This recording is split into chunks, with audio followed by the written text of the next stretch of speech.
যুগ্ম জীৱনৰ পাতনি মেলিলে অভিনেতা দীপজ্যোতি কেওটে। হয় বন্ধু বান্ধৱীসকল, বিয়াত বহিল অসমৰ জনপ্ৰিয় অভিনেতা বেহাৰবাৰী আউটপোষ্টৰ মোহন খ্যাত দীপজ্যোতি কেওট।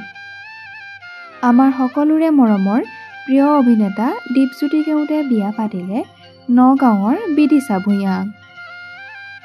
হোমৰ জুইক সাক্ষী কৰি জীৱনবাদৰ লগৰী কৰিলে মোহনে বিদিশা ভূঞাক।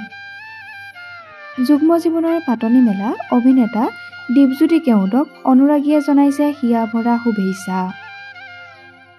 মোহনৰ বিয়াৰ খবৰে অনুৰাগীসকলক উৎফুল্লিত কৰি তুলিছে।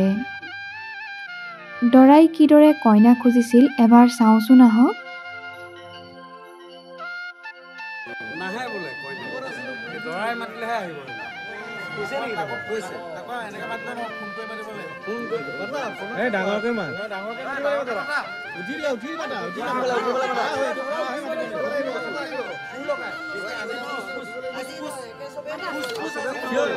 থিয়হি মাতিব লাগিব 100 মিটাৰ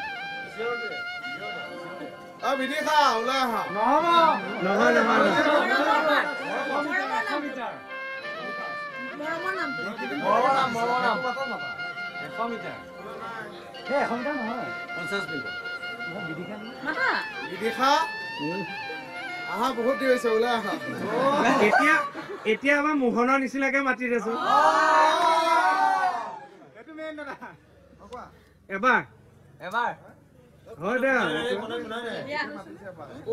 দিন ওলাই আহিব লাগে যে